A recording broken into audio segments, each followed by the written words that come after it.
ఈరోజు ఆంధ్రప్రదేశ్లో జరుగుతున్నటువంటి పరిస్థితుల పట్ల అంటే నాకు తెలిసి ఇప్పటిదాకా ఇప్పుడు ఇలా జరగలే. అంటే ఎలక్షన్ తర్వాత కూడా ఇలా గొడవలు, ఇలా కొట్లాటలు మనం ఎప్పుడు చూడలే. కానీ మొట్టమొదటిసారిగా ఈరోజు ఆంధ్రప్రదేశ్లో ఒక రకమైనటువంటి వాతావరణం మనకు కనిపిస్తుంది. పోలీసు వారు కూడా హెచ్చరికలు జారీ చేస్తున్నారు. గ్రూప్స్గా పీపుల్ ఉండకూడదని చెప్పి కూడా వాళ్ళు చెప్తున్నారు. పెట్రోల్ బంకులకు వెళ్తే బాటిల్లో పెట్రోల్ కొట్టలేని పరిస్థితి. కొందరికి ఏంటంటే లూజ్ పెట్రోల్ కావాలి, వాళ్ళకు కూడా పెట్రోల్ పోయిన పరిస్థితి కొన్ని వ్యాపారాలకి. సో ఏదేమైనప్పటికీ ఈరోజు రాష్ట్రంలో ఒక అన్రెస్ట్ క్రియేట్ అయింది. ఇది వైసీపీ వారు చేశారని చెప్పి టీడీపీ వారు, అంటే మీ టీడీపీ వారు ఆరోపిస్తున్నారు. లేదు, ఇది టీడీపీ వారు చేశారని చెప్పి వైసీపీ వారు ఆరోపిస్తున్నారు. సో మీ అభిప్రాయం ఏంటి? రాబోయే ఫలితాలు ఎలాగుండబోతున్నాయి? 151 వస్తాయని జగన్మోహన్ రెడ్డి గారు కాన్ఫిడెన్స్ని వ్యక్తం చేస్తే జగన్ పని అయిపోయిందని చెప్పి మీ టీడీపీ వారు చెప్తున్నారు.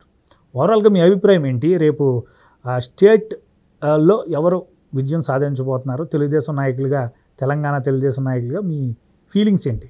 చంద్రబాబు గారి పరిపాలన గురించి కొత్తగా చెప్పాల్సిందే ఏం లేదు. Already we have experienced that governance. Already 10 సంవత్సరాలు అధికారంలో ఉన్నాం, అడ్మినిస్ట్రేషన్ చూశారు. ఎక్కడ కూడా చిన్న సంఘటనలు ఎక్కడ కూడా జరగలేదు. అపోజిషన్లో కూడా ఉన్నాం, ఎప్పుడు జరగలేదు. కానీ ఇప్పుడే ఎందుకు జరిగింది? అక్కడ ఏం జరుగుతుంది? ఏపీలో పరిస్థితి మొన్నటిదాకా జగన్మోహన్ రెడ్డి గారు నక్కమైన పులిలాగా, సౌమ్యుడిలాగా వెనకలికి వెళ్ళి దాడులు చేసుకోండి, మీరు ఏమైనా చేసుకోండి అని ముంగట సౌమ్యుడిలాగా నటన యాక్టింగ్ స్కిల్స్లో విజయ సాధించాడు. ప్రజలు కూడా గమనిస్తూ వచ్చారు. గత 4-5 సంవత్సరాలుగా పరిపాలన అడ్మినిస్ట్రేషన్ చేత కాదు. కొత్త సంస్థలు రాలేదు, కొత్త ఏ రంగము కూడా అభివృద్ధి చెందలేదు. ఉన్న వరాల దొంగ వరాలతోని ప్రజలకు అక్కడక్కడ ఇది చేసుకుంటూ వచ్చాడు తప్ప ఏం కొత్త తీసుకురాలే. ఆల్రెడీ ఆస్తులు గీస్తులు ఏమైనా కుడగట్టేసుకున్నాడు, ఎక్కడెక్కడ లండన్కో ఎక్కడెక్కడికో పంపించుకున్నాడు, అంతా అయిపోయింది. ఇప్పుడు అక్కడ ఏపీలో పరిస్థితి ఏంటంటే జనాలు ప్రతి సంవత్సరం వాళ్ళు పసిగడుతున్నారు. ఏపీ రోజు రోజుకి ఎట్లా దిగజారిపోతుందో, వ్యవస్థ ఎట్లా దిగజారిపోతుందో ప్రశ్నించినోని గొంతు మీద కాలేసి తొక్కేస్తున్నారు. పోలీసు వ్యవస్థ అడ్డం పెట్టుకొని ఎక్కడికక్కడ అరెస్టులు, మర్డర్లు చూస్తే ఇన్ని సంవత్సరాలు తెలుగుదేశం పార్టీలో ఎక్కడ కార్యకర్తలు కూడా ఇంత ఇది ఇబ్బంది కూడా కలగలేదు. ఓన్లీ వైఎస్ఆర్ పార్టీ ఎప్పుడైతే రూలింగ్లోకి వచ్చిందో లిటరలీ మీరు మీడియా చూడొచ్చు, మీరు పట్టపగలు గొంతు మీద కాలేసి తొక్కి నరికేయడం జరిగింది. ఎంతోమంది కార్యకర్తలను చనిపోవడం జరిగింది. ఎంతోమంది మీద ఆడోళ్ళ మీద దాడులు, రేపులు, ఇవి రేపులు జరగడం, మహిళలను ఎత్తుకోపోవడం జరిగింది. ఎక్కడ జరగలేదు, ఓన్లీ ఏపీ రాష్ట్రంలో జరిగింది. ఎందుకంటారు? సో డైలీ ప్రతిరోజు ప్రతి సంవత్సరం కూడా ప్రజలందరూ పసిగడుతూనే వచ్చారు. వై నాట్ 175 అంటున్నాడు, మేము డైరెక్ట్ వై నాట్ పులివెందుల అన్నాం. ఎందుకంటే అక్కడ గవర్నెన్స్ ఏం జరగలేదు. మీరు మొన్న చూస్తుంటే ఎలక్షన్ కూడా హిస్టరీలో లేదు. ఓట్ పర్సంటేజ్ 90% ఒక నియోజకవర్గం 90, 87, 80% పోలింగ్ ఎక్కడ జరగలేదు. అంటే మొత్తం ప్రపంచ స్థాయిలో ఉన్న ఆంధ్రప్రదేశ్ ప్రజల్లో ఎంత అవగాహన వచ్చిందంటే నేను చాలా ఆశ్చర్యపోయాను. అరే ఇంత ఓటు మీద ఇంత వీళ్ళకి ఆసక్తికరంగా వచ్చింది అంటే ఇవి మేము ఓటు వేయాలి ఖచ్చితంగా, ఈసారి జగన్మోహన్ రెడ్డిని ఎట్లా ఓడించాలనే తపనతోని అమెరికా, యుఎస్, లండన్ ఎక్కడ ప్రపంచ స్థాయి నుంచి అందరూ వచ్చి ఓటేశారు. ఒక నియోజకవర్గ పోలింగ్ శాతం 90% వచ్చిందంటే మేము దాన్ని అందరికీ కృతజ్ఞతలు చెప్పాలి. ఓటర్స్కి ముఖ్యంగా 3.5 కోట్ల మంది ఓటింగ్లో పాల్గొంటే దాదాపు 2 కోట్ల వరకు ఓట్లు టీడీపీకే పడతాయని నేను గంటాపదంగా చెప్తున్నా. రేపు రాబోయే జూన్ 4వ తారీఖు విడుదల చూడండి మీరు, 2 కోట్ల ఓట్లు ఖచ్చితంగా టీడీపీకి వస్తున్నాయి. ఖచ్చితంగా అధికారం మేమే ఉంటాము. వైఎస్ఆర్సీపీ చేసిన దాడులకు ప్రతి నియోజకవర్గంలో మా యువ నాయకులు నారా లోకేష్ గారు పర్యటించినప్పుడు ఇన్ని దాడులు జరిగాయి, ఎంతమంది ఏమేమి చేస్తున్నారు మొత్తం రెడ్ బుక్లో నోట్ చేయడం జరిగింది. వాళ్ళకి క్లియర్గా చెప్పే ఇన్స్ట్రక్షన్స్ ఇచ్చడం జరిగింది. నేను ఈ రెడ్ బుక్లో రాస్తున్నా, పోలీస్ అధికారుల పేర్లు కూడా ఉన్నాయి. కొంతమంది పోలీస్ అనే వ్యవస్థను అడ్డం పెట్టుకొని జగన్మోహన్ రెడ్డికి మోచేలు నీళ్లు తాగుతూ ఎట్లయితే జగన్మోహన్ రెడ్డి లక్షణంగా లించారో పోలీస్ వ్యవస్థను అడ్డం పెట్టుకొని వాళ్ళ పేర్లు కూడా ఉన్నాయి. సో అవన్నీ చూస్తున్నారు. చట్టబద్ధంగా రేపు 4వ తారీఖు తర్వాత బాబు గారు సీఎం అవడం ఖాయం. దాని తర్వాత రాష్ట్రంలో అవినీతి, అక్రమాలు, దాడులు, రౌడీ షీటర్లు ఎవరెవరు కూనికోరులు ఉన్నారో వాళ్ళని చట్ట విధంగా దాంట్లో ఏదో శిక్షలను ఆ విధంగా వాళ్ళని ఖచ్చితంగా వాళ్ళని మీద యాక్షన్ తీసుకోవడం జరుగుతుంది ఖచ్చితంగా. అయితే ఇప్పుడు రేపు పొద్దున్న ఇప్పుడు మీ తెలుగుదేశం పార్టీ గెలుస్తుంది అంటున్నారు, మరి గెలిచే లోపే చాలా దాడులు కూడా జరుగుతున్నాయి కదా, మరి దాని మీద మీ స్పందన ఏంటి? ఇటీవల కాలంలో పిన్నెల్లి రామకృష్ణారెడ్డి ఇష్యూ కూడా బాగా మేజర్గా హైలైట్ అవుతుంది కదా. ఇప్పుడు మీరు గమనించాలా, నేను నిజంగా చాలా ఆశ్చర్యపోయాను. ప్రజల్లో ఇంత చైతన్యవంతం వచ్చింది, ప్రజల్లో ఇంత తిరుగుబాటు వచ్చింది.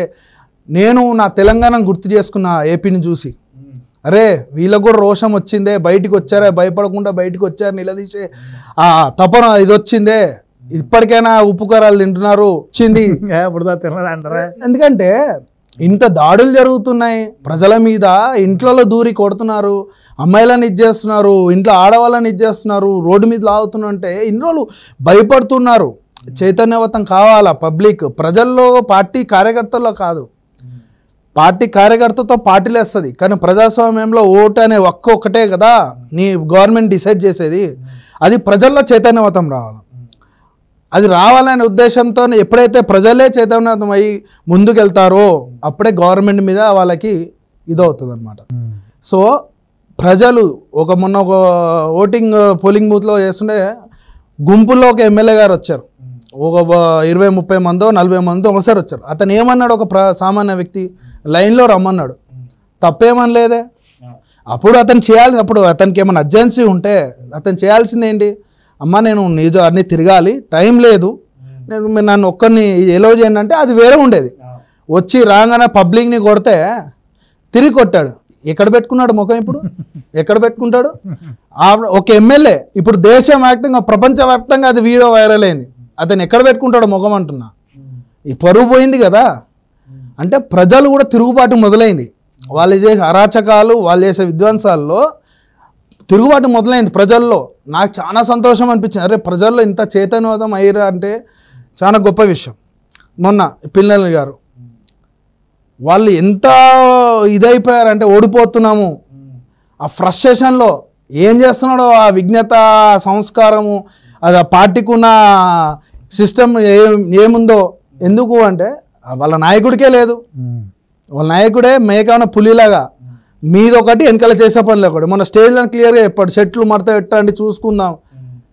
ఏం చూసుకుంటారు? రేపు పొద్దున నువ్వు జైలుకి పోవాల్సిందే, చిప్పకూడు తినాల్సిందే.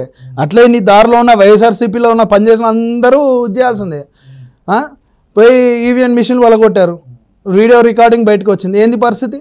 ఇవాళ జైల్లో చిప్పకూడు తినే పరిస్థితి వచ్చింది. 7 సంవత్సరాలు ఇప్పుడు కంపల్సరీ వెళ్ళాల్సిందే లోపలికి.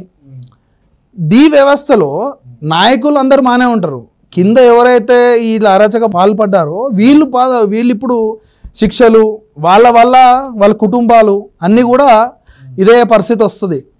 అదే నాయకుడు అనేవాడు సిస్టమేటిక్గా పరిపాలనా దక్షతతో పరిపాలన చేయాలి, దానివల్లే ఏపీ రాష్ట్రం ముందుకెళ్తుంది.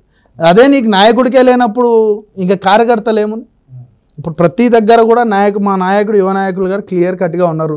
అంతేందుకు మా చంద్రబాబు గారు క్లియర్ కట్గా ఉన్నారు, ఓపెన్గా ఏబిఎన్ ఛానల్ క్లియర్గా చెప్పారు.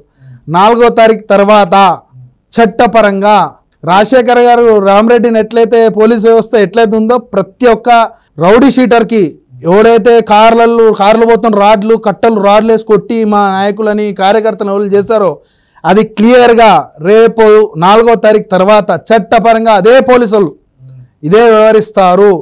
ఏపీని రౌడీ షీటర్ ఫ్రీ చేస్తారు. ఏపీలో క్రైమ్ రేట్ అనేది లేకుండా ఈ బాబు గారు వచ్చాక కంపల్సరీ ఉంటుందని గంటాపదంగా చెప్తున్నా. ఎవరైతే ఇంకా ఇప్పుడు రేపు 4వ తారీఖు వరకు ఎవరైనా దాడులు చేద్దామని అనుకుంటే మాత్రం వెంబటే మానుకోండి. మీ ఫ్యూచర్ గురించి నవ్వొస్తుంది నాకు. మీరు బాగుండాలి, మీ ఇంట్లో వాళ్ళందరూ బాగుండాలి, కార్యకర్తలందరూ బాగుండాలంటే మీరు చట్టపరంగా క్లియర్గా సైలెంట్గా ఉండండి. లేదు అంటే 4వ తారీఖు తర్వాత మేము చట్టపరమే నీకు శిక్షిస్తుంది.